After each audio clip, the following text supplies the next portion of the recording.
வருது பாருமா.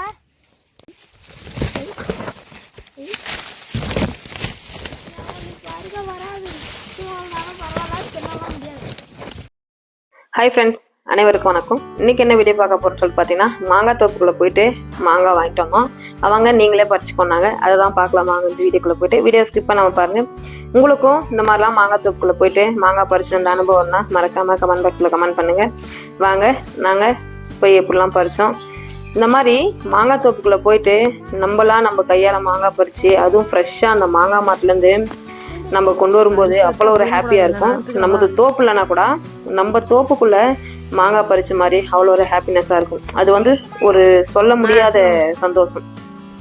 ஏன்னா இப்போலாம் எல்லாமே கெமிக்கலாக மாறிடுச்சு. இப்போ நம்ம கடையில் வாங்கினா கூட வச்சுக்கோயேன், 1 கிலோ 40 ரூபான்னு கொடுத்து வாங்கினாலும் ஆனால் அந்தளவுக்கு நம்மளுக்கு குவாலிட்டியாக கிடைக்குமான்னு கேட்டால் இல்லை. ஆனால் அதையும் நம்ம ஃப்ரெஷ்ஷாக போயிட்டு இத்தனைக்கும் மருந்து அடிக்காமல் எதுவுமே இந்த மாதிரி கெமிக்கல்லாம் போடாமல் ஃப்ரெஷ்ஷாக நம்ம கையால் தோப்புக்குள்ளே மாங்காய் பழம் அறுத்து, அதுவும் ஃப்ரெஷ்ஷாக அந்த மரத்தில் பழுத்து அதை அப்படியே அறுத்து நம்ம அப்படியே சாப்பிடும்போது அந்த ஃபீல் இருக்குது. அது சொல்ல வார்த்தை இல்லை. இந்த மாதிரி சின்ன சின்ன விஷயத்தில் தான் நம்மளுடைய லைஃப் ஃபுல்ஃபில் ஆகுது அப்படின்னு நான் நினைக்கிறேன். ஏன்னா எவ்வளோதான் காசு கொடுத்தாலும் இந்த மாதிரி ஹாப்பினஸ்லாம் நம்ம வாங்க முடியாது. இப்போ இருக்கிற வேர்ல்டில் நிறைய பேர் இந்த மாதிரி கார்டனுக்கு காசு கொடுத்து போயிட்டு இந்த மாதிரி பச்சை பசேன்னு தோப்புங்கெல்லாம் பார்க்குறாங்க. ஆனால் நம்ம இந்த கிராமத்தில் இந்த மாதிரி ஃப்ரீயாக கிடைக்கிறது ஈஸியாக அனுபவிச்சுக்கணும் கிடைக்கும்போது. அந்த மாதிரி தான் நாங்களும் போயிட்டு சரி மாங்காய் வாங்கிட்டு வரலான்னு போகும்போது அவங்க நீங்களே அறுத்து கொண்டும்போது நாங்களே போய் அறுத்தோம். அறுக்கும்போது மரத்துலேயே ஒரு 5-6 பழம் இருந்துச்சு. அது சாப்பிட்றதுக்கு அவ்வளோ ஒரு டேஸ்ட்டாக இருந்துச்சு. ரசித்து சாப்பிட்டோம். எங்கள் பையன் மரத்துலேயே உட்காந்துட்டான். நான் அதுக்கப்புறம் எனக்கு ஒன்று பறித்து கொடுத்தான். கீழே உட்காந்து சாப்பிட்டோம். செம்ம டேஸ்ட்டாக இருந்துச்சு. அந்த சொல்கிறதுக்கே வார்த்தை இல்லை, அவ்வளோ ஒரு ஹாப்பினஸ். நம்மளுக்கு எவ்வளோதான் கோடியாக காசு கொடுத்தாலும் இந்த மாதிரி சந்தோஷத்தெல்லாம் என்ஜாய் பண்ண முடியாது.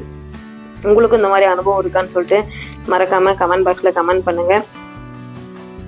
அதுக்கப்புறம் நாங்களும் மாங்காய் வாங்கிட்டு வந்துட்டோம். ஒரு 25 கிலோ வாங்கினோம். 2 கட்டைப்பையில் எடுத்துன்னு போயிட்டு ஓரளவுக்கு நல்லா தரமாக பறிச்சுட்டு நம்ம கையால் பறிச்சுட்டு அதை வச்சு சாப்பிட்றது சொல்லவே தேவையில்லை. 25 கிலோ வாங்கிட்டு வீட்டுக்கு வந்துட்டோம். ஒரு பழமும் 4 கிடச்சி நாங்கள் அங்கேயே ஆளுக்கு 2 சாப்பிட்டோம். சாப்பிட்டதில் இன்னொரு 4 பழம் இருந்துச்சு, அதையும் எடுத்துகிட்டு வந்தோம். உங்களுக்கு இந்த மாதிரி அனுபவம் இருக்கா? மாங்காய் தோப்புக்குள்ளே போயிட்டு மாங்காய் பறித்து எட்டு வந்த அனுபவம் இருக்கான்னு சொல்லிட்டு மறக்காமல் கமெண்ட் பாக்ஸில் கமெண்ட் பண்ணுங்கள். அவ்வளோ இந்த வீடியோ பிடிச்சிருந்தா மறக்காமல் நம்ம சேனலை சப்ஸ்கிரைப் பண்ணுங்கள், லைக் பண்ணுங்கள், ஷேர் பண்ணுங்கள். இந்த மாதிரி வில்லேஜ் சம்மந்தமான வீடியோஸ் நிறையவே நம்ம சேனலில் வரும். கண்டினியூவாக பாருங்கள். அடுத்து ஒரு நல்ல வீடியோட சந்திக்கலாம். பாய்.